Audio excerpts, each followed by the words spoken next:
to shower unless he had something special going on, which hurt my feelings a little bit. I was like, I'm something special, shower for me. And people would always ask me why. Why did you date a man who didn't like to shower? And the answer is, you don't know going into the relationship. Nobody puts that on their Hinge profile. That's never something they say on a first date. Never when you're out to dinner with a man does he say, you know, more and more, I just find showering to be unnecessary. I think it's better for our skin if we don't, and the body just cleans itself.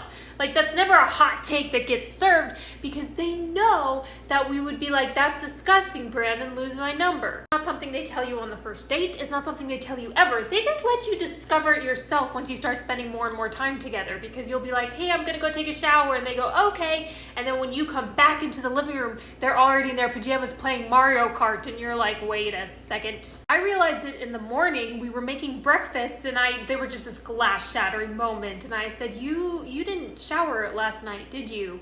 And he said, yeah, so? And I said, so we went rock climbing yesterday. And he said, so? And I said, so we hiked a mile up the side of a mountain in 80-degree weather, and then spent 5 hours dry humping rocks with rats living in them, which I know because I came face to face with a rat and did not fall. Be proud of me. But then we hiked a mile back down to our cars. And you didn't think that that was a day worthy of taking a shower? He was like, you're making too big of a deal out of this. I washed my face and hands, okay? And I thought, okay, Eliza Doolittle. So I talked to one of his buddies about it, and he said, yeah, we thought it was weird that he didn't shower a lot, and we were hoping he would shower more once he started dating you. And I said, well, I can't make him shower anymore. He's very stubborn. If I tell him to do something, he's gonna do the opposite. It proved, ow, stop biting my hands. Which proved true, by the way, when I tried to break up with him, because later down the road when I tried to break up with him, I said, I think we should break up. And he was just like, no, that doesn't feel right to me. We should take a couple of days and circle back to this. That's not how breakups work. So a few days after Showergate, we go rock climbing again. He was up on the wall. I was down on the ground holding the rope belaying, and he could tell something was on my mind, so he yelled down, what are you thinking about? And I yelled back, we're just all really worried about your hygiene, man. And I saw rage come over his face, coupled with the realization that I was literally holding his life in my hands, so he just had to swallow it.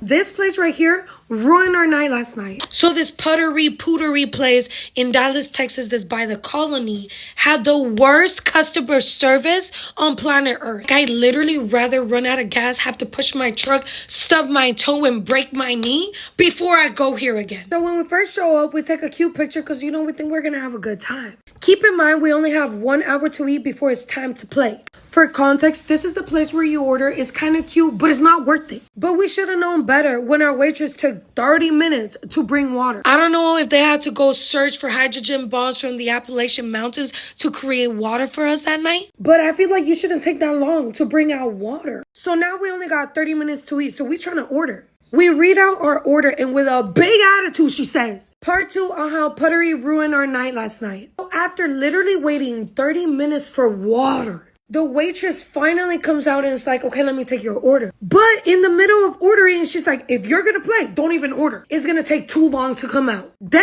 why you yelling? We're literally looking at each other like, what do we even say? Cause like, we already had been waiting here for like 30 minutes for water, and you could have taken our order. Like, maybe there's something that can come out quicker on the menu. She's like, the only thing is fries. I was this close to losing it. So we ordered the fries and these pot stickers. The fries were cold, the ketchup smacked though. But these right here should be illegal. I felt like I was being punished for my sins, you know? But we counted our losses and we ended up going to play. When we thought it couldn't get worse, Puttery was like, hold my beer. Okay, finally, part 3 on how Puttery ruined our night. Okay, so it's finally time to play, and we go into the illusion section. So at Puttery, they charge you for each section you go into. I'm not gonna lie, the aesthetic is cool, but you only got 8 holes. That's 8 games for almost $80. Like, but you know what? Money ain't an issue if we gonna have a good time. So when we go in, we try to find the waiter so we could get our drinks going. She took our order and right away swiped our card. So I'm like, okay, they're being quick with my money. They're gonna be quick with my drinks. Negative. We went through the whole course in like 35 minutes. And I did not get my drink until we were getting ready to go home.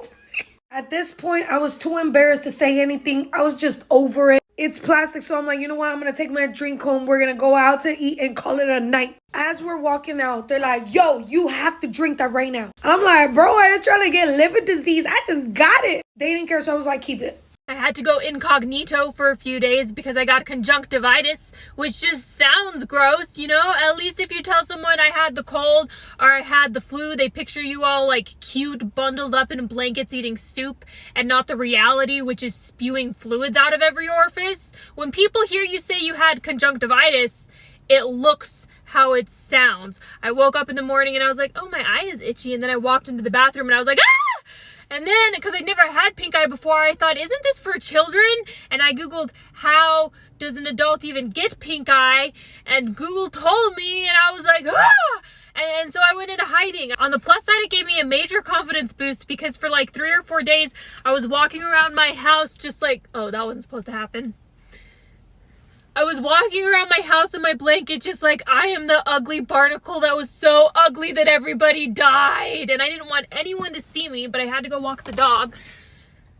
And now look at how pretty my eyes are. Every time I walk past the mirror, I'm just like, oh my gosh, her eyes are so pretty. Look at how pretty her eyes are without any junk in them from the conjunctivitis.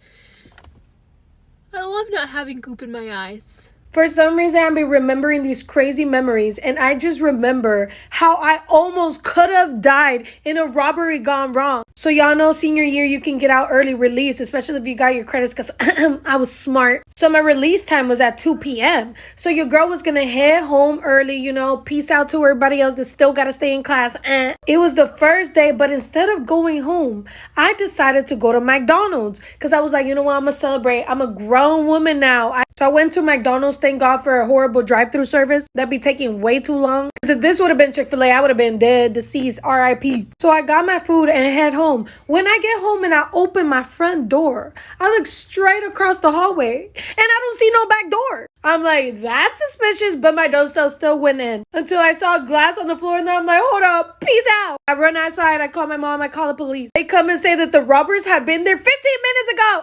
This is why you should always look over your shoulder. A woman who recently lost her husband to a car accident was trying to move on. She had a hard time accepting her husband's untimely death, so it was really difficult for her. She did what she usually did every morning and got ready without him. She got out of bed, dressed herself, and went straight to work. Once she arrived, some of her coworkers were telling her about this meet and greet for single women. She originally said no, but with some good convincing, she finally agreed. She drove home and got ready and picked out a dress and was really upset because her husband bought her the dress she was going to wear. However, she continued to put the dress on because she knew deep down that he would want her to be happy. She goes to the meet and greet and meets a kind guy named Paul. The two hit it off and he invited her back to his place. Once she got inside, he said that he needed to finish up a little bit of work before the two could hang out. She said okay and sat on the couch next to him. He put his laptop in his lap and began typing. She laid on his shoulder and said, you know what, you really remind me of my husband the way you scratch my head. He looked at her and said, what do you mean? I'm not scratching your head.